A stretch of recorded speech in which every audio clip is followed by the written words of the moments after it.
चंद्रपूर जिल्ह्यातील चिचपल्ली गावात 2 तलाव फुटून पूरपरिस्थिती निर्माण झालेली आहे। पहाटेला तलाव फुटल्यामुळे गावातील 200 ते 300 घरात पाणी घुसल्याने सर्वजण जीवन विस्कळीत झालेले आहे। तसेच लोकांचे अन्नधान्य, घरगुती सामान व इतर साहित्य यांचे पूर्ण नुकसान झालेले आहे। अतिवृष्टीमुळे झालेल्या पाण्यामुळे चिचपल्ली गावातील लोक त्रस्त झाले असून खूप नुकसान झालेले आहे। एका शेतकऱ्याच्या 25 शेळ्या पाण्यात वाहून गेल्या, तसेच गुराढोरांचे सुद्धा नुकसान झालेले आहे।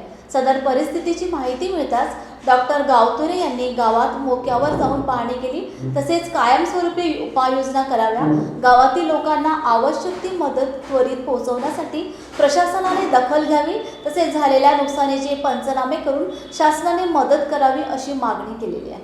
आज आम्ही इथे चिचपल्ली येथील मामा तलाव फुटल्याने चिचपल्लीमध्ये जवळपास 150-200 घरांमध्ये पाणी घुसून त्या गावातील सर्व लोक हे विस्थापित झालेले आहेत। आणि लोकांनी जी माहिती आम्हाला दिली इथल्या स्थानिक लोकांनी, त्याच्यावरून असं कळते की 2-3 गोष्टी कारणीभूत आहेत। इथे जी पाड बांधलेली आहे तलावाची, मामा तलावाची, तिचे पाईप अगदी छोटे छोटे आहेत आणि तिथून पाण्याचा निचरा होऊ शकत नाही आणि म्हणून ती पाड फुटलेली आहे जास्ती पाणी जमा झाल्यावर। दुसरी गोष्ट, लोकांच्या म्हणण्यावरून असं कळलेलं आहे की फॉरेस्ट वनविभागाने नाल्यावर जे बंधारे बांधलेले आहेत काही दूरपर्यंत, त्या बंधाऱ्यांमुळे पाणी अडून ते सगळं पाणी जेव्हा अतिवृष्टी झाली तेव्हा या तलावामध्ये आलं आणि त्याच्यामुळे सुद्धा तलावाचा बांध फुटण्यासाठी ती घटना कारणीभूत झाली। दुसरी अजून एक गोष्ट आहे की या रस्त्याच्या या बाजूला एक मोठा तलाव आहे आणि हा फुटलेला छोटा तलाव आहे। आता या तलावातलं पाण्याची लेवल पातळी फार कमी झालेली आहे, पण सतत त्या मोठ्या तलावाचं पाणी इकडे येत असल्यामुळे आता जरी या तलावात पाणी नसलं आणि पाऊस येत नसला तरी तिकडचं पाणी या तलावामध्ये, त्या तलावातलं पाणी या तलावामध्ये येत असल्यामुळे जी पूरसदृश परिस्थिती चिचपल्ली गावामध्ये झालेली आहे ती एवढ्या लवकर जाणार नाही आहे, कारण तिकडचं पाणी इकडे पुन्हा दिवसभर जाऊ शकेल एवढं पाणी साठा त्याच्यात आहे।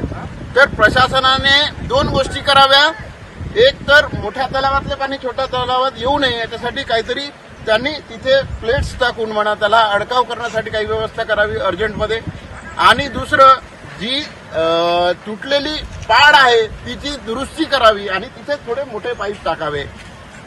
आणि हे जर नाही केलं तर आता दिवसभर तर तलावाचं पाणी गावामध्ये घुसतच राहणार, पण समजा पुन्हा 1-2 दिवस जर पुन्हा पाऊस आला तर मग आता जी परिस्थिती आहे त्याच्यापेक्षाही वाईट परिस्थिती चिचपल्लीमध्ये येणार, कारण लोकांच्या घरामध्ये ते पाणी 4-4, 5-5, 6-6 फूट घुसलेलं आहे। त्यांच्या धान्याचं पूर्ण नुकसान झालेलं आहे, त्यांचे कपडे, त्यांची टीव्ही, सगळं जे घरामध्ये सामान असतं त्याची सगळी नासधूस झालेली आहे।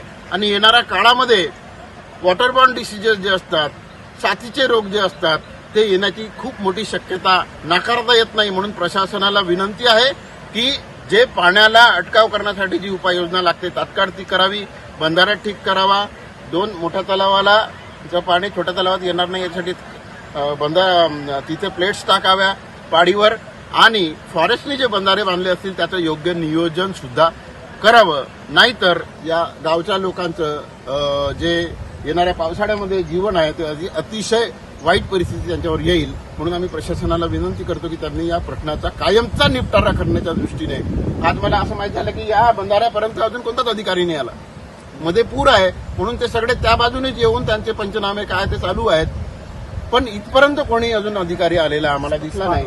कोणी आला होता का? नाही, कोणीच आलेलं नाहीये या बंधाऱ्यापर्यंत की इथे ती परिस्थिती काय उद्भवली। म्हणून त्यांना आमची सूचना आहे म्हणा किंवा विनंती आहे म्हणा की त्यांनी इथे येऊन त्या सगळ्या गोष्टी केवळ गावाचा पंचनामा न करता त्या गोष्टीला कारणीभूत, ज्या घटनेला कारणीभूत ज्या गोष्टी आहेत त्याचा सुद्धा पंचनामा त्यांनी करावा आणि त्वरित उपाययोजना करावी।